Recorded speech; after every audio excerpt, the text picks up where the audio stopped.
Sa bawat biyahe ng buhay, hawak ang manibela. Kuya Alfred ang pangalan, laging handang tumulong sa kapwa.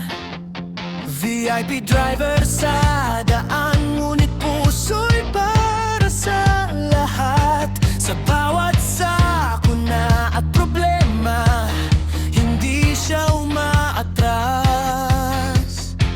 Sa init ng araw, sa ulan ng kalsada, may malasakit siyang dala-dala. Isang vlogger na nagbibigay saya,